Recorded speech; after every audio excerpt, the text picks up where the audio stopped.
Welcome to Senior Moment with Nurse Linda on the STRN Network.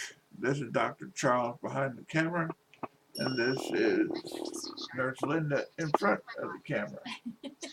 And I'm trying to get the sound turned down on this sucker. Well, and while you're doing that, we're actually going to be speaking again today about the flu, which we did about 2 months ago. And it's in the news all over the place. The, Kids are dying.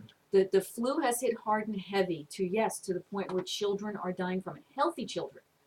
There are certain populations at risk for the flu. There are people who feel that they're healthy and, so I get the flu, what's the big deal? This particular strain of flu this year is hitting people very hard, very heavy, and people are dying from it. So we're going to talk a little bit about some of the myths, the misconceptions, and help people to make an informed decision. Well, I have friends who refuse to have flu shots because it makes them sick. Yes, and that's one of the misconceptions that we have with the flu shot. The flu shot is incapable of making you sick. See, about 3 years ago, maybe 4, I had a flu shot. A week later, I was so sick I almost died. Yes, because you were exposed to the flu anywhere from 10 to 14 days before you got that shot. Probably was. That's when I had that white blood cell count of like 23,000 or 32,000, whatever it was. It's evidently scared the medical people. Yeah, we tend to get upset when we see things like that. But yeah, people who get the flu shot and get the flu, it's because you were exposed to it beforehand. Or the other possibility is you have a strain of the flu that was not covered in the vaccine. Right. The vaccine can't cover everything. This is not a panacea. This does not make all flu. It doesn't make you immune. And we're going to talk about how to prevent your exposure, decrease your risk of getting a flu this season. They try to predict what will be coming this season. And they try to put 3, maybe 4 strains of flu virus in the vaccine and protect you as best they can. It doesn't protect against everything. You can also, some people call it the flu, but if you're not diagnosed with the flu, it's hard to say that's what you have. You need to get diagnosed to say for sure. It could be a bad cold. You know, when you really look at it, they're very similar. The flu tends to have a higher fever, it lasts longer, but it is possible. But a lot of people are concerned about the chemicals you receive in there. Well, that is a valid concern. For some people who have other medical conditions, this is why you need to speak with your physician to determine what is appropriate, what is best for you. I was asked if I had an allergy to eggs. Allergy to eggs, chicken of any type, you do not get that because they actually grow the bacteria in the virus in egg yolk. I never met a fried chicken I didn't like, so I guess I'm not allergic to it. If you have a history of having a previous allergic reaction to a flu shot, and there were many years ago, we're talking now probably about 40 years ago, they used to mix the flu vaccine with a certain serum, and people were getting horrible local reactions.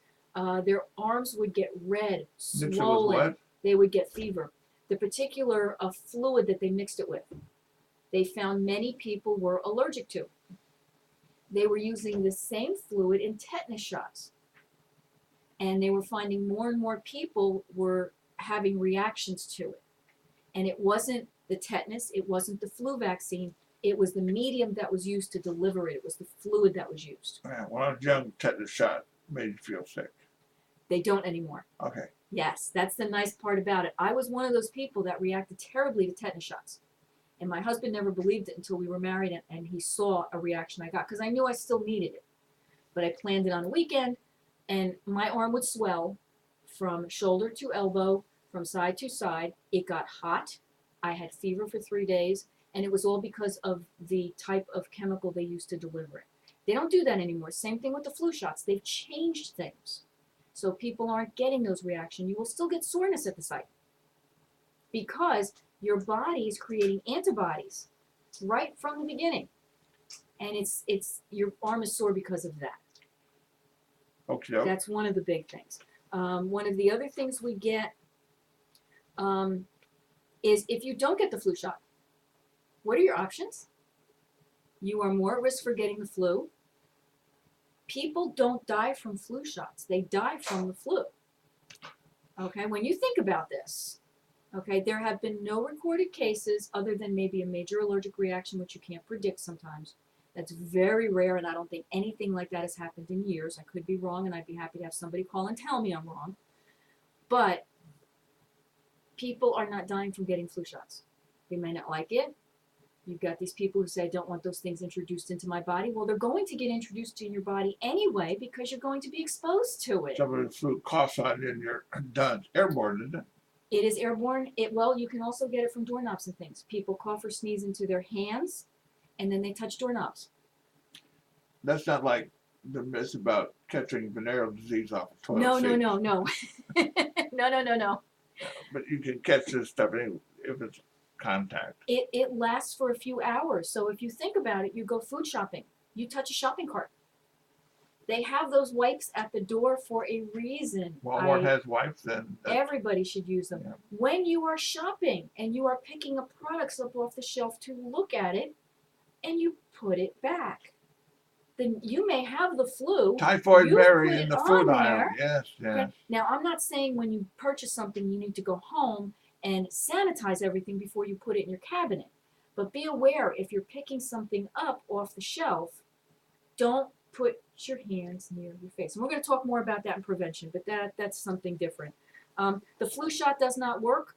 That's another big myth, but that's because you've already been exposed to it, and that's why you have it. Only older people need a flu vaccine. Totally incorrect. The recommendation is for the elderly, the young, and those who are ill. Those are the people at highest risk. And if you're in the medical profession, like a nurse, you're going to come in contact with flu, whether you want to or not. Nurses, doctors, aides, if you work EMS, you're exposed to people, police officers, firefighters. They're exposed to people every single day of their lives. Didn't I hear some hospital fired some nurses for not taking? Yes, a hospital in Indiana fired 6 or 8 nurses, I don't remember, for a combination of refusing to take it. Some just forgot, but some absolutely refused to take it. And that's going to become a legal battle. It's personal choice versus what the hospital is dictating.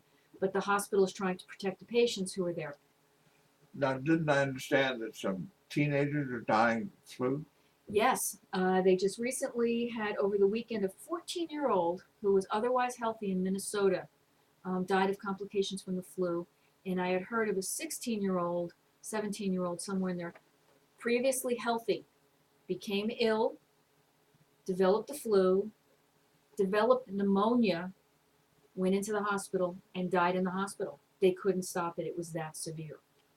So we have healthy people dying from this year. It is very dangerous, and it's not too late to get your flu shot. So I would absolutely encourage everyone to do it. I'm usually not a flu shot person. I've done it the last 3 years because I realize I'm getting older now. And they've actually found that taking the flu shot can potentially protect your heart, because then your heart won't pick up the virus or bacteria, or the bacteria that comes because of the virus. It also puts less strain on your heart. And this is why people who are ill, who have underlying medical conditions, diabetes, heart disease, other things like that, should get the flu shot as well. My doctor strongly recommended last year and this year. And my shoulders started hurting talking about all this stuff. Psychosomatic. So your recommendation? My personal recommendation is speak with your physician and determine what is best for you, but I encourage it. Absolutely. They have flu shots in Walmart. Oh, you can get them in Walmart. A lot CVS. Of areas do them for free if you just watch your local news. Call your local health department. Ask your doctor's office how much they charge. Don't be a typhoid Mary. What's coming up in our next segment? In our next segment, we're going to talk a little bit about how to prevent the flu. You prevent flu? Or treat it once you get it. Yes, you can prevent it. Absolutely. I know you can treat it. As I recall, it didn't do me a damn bit of good. But we'll help people through it if they do get the flu. Okay, we'll be right back with our second segment on the flu. Yes. The flu season. So stick around.